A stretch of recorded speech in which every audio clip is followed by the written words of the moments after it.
গো, আমায় ছুটি দিতে বল, সকাল থেকে পড়েছি যে মেলা। এখন আমি তোমার ঘরে বসে করব শুধু পড়া পড়া খেলা।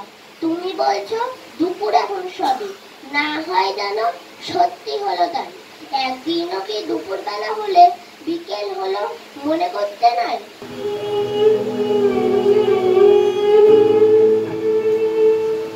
এই বৈশাখীর মতোই রবি ঠাকুরের জন্ম। সোনার আশ্বিনী নয়, হিমের রাতের অঘ্রাণী নয়, ফুল রাঙানো ফাগুনি নয়, এই খর ক্ষিপ্র বৈশাখী তার জন্ম। এই খ্যাপা বৈশাখীর গৈরিক তিলক দিয়ে সাজানো তার জন্মদিনের ললাট। আমি যখন পাঠশালাতে যাই আমাদের এই বাড়ির গলি দিয়ে, 10টা বেলায় রোজ দেখতে পাই ফেরিওয়ালা যাচ্ছে ফেরি নিয়ে।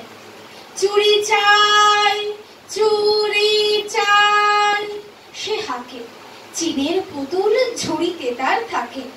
যায় সে চলে যে ভয় শূন্য, যেথা শীত, জ্ঞান যেথা মুক্ত, যেথা গৃহের প্রাচীর, আপন প্রাঙ্গণ তলে দিবস সর্বরি, পশুধারে রাখে নাই খণ্ড ক্ষুদ্র করি। কথা সাহিত্যিক শরৎচন্দ্র চট্টোপাধ্যায়কে অনেকেই জিজ্ঞেস করেছিলেন যে, মশাই, আপনার লেখা পড়ে আমরা খুব সহজেই বুঝতে পারি, অনুভব করতে পারি, অনুধাবন করতে পারি, কিন্তু রবি ঠাকুরের লেখা পড়ে আমাদের সেই বোধগম্য হয় না। তার উত্তরে শরৎবাবু বলেছিলেন, আপনারা ভুল করছেন কেন, আমি তো লিখি আপনাদের জন্য, আর রবি ঠাকুর লেখেন আমাদের জন্য। রেলগাড়ির কামরায় হঠাৎ দেখা,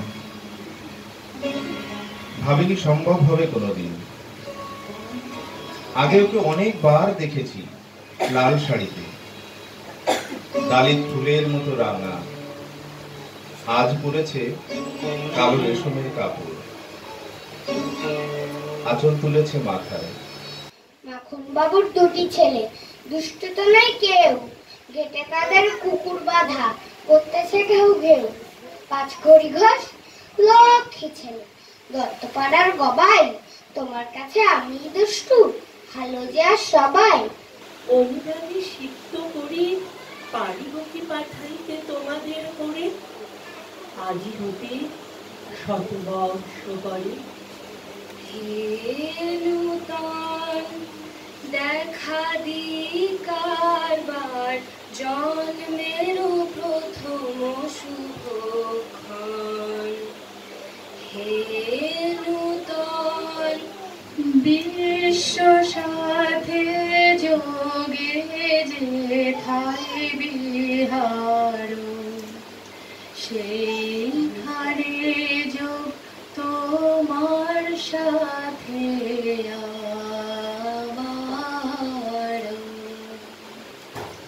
বিশ্ব সাথে যোগে যেথায় বিহার। মহাকালী কাল স্বরূপিণী রয়েছেন নারায় ত্রিশাতিক নলৌলজিভা মেলি, বিশ্বের চৌদিকে বেয়ে চির রক্ত ধারা ফেটে পড়িতেছে নিষ্পেষিত দ্রাক্ষা হতে, রসের মতো অনন্ত খর পড়ে তাঁর। থামো থামো থামো, মায়াবিনী পিশাচিনী, মাতৃহীনে সংসারে এসেছিস তুই মার ছদ্মবেশে, রক্ত পাল্লবে। ঊর্ধ্বমুখে নরনারী,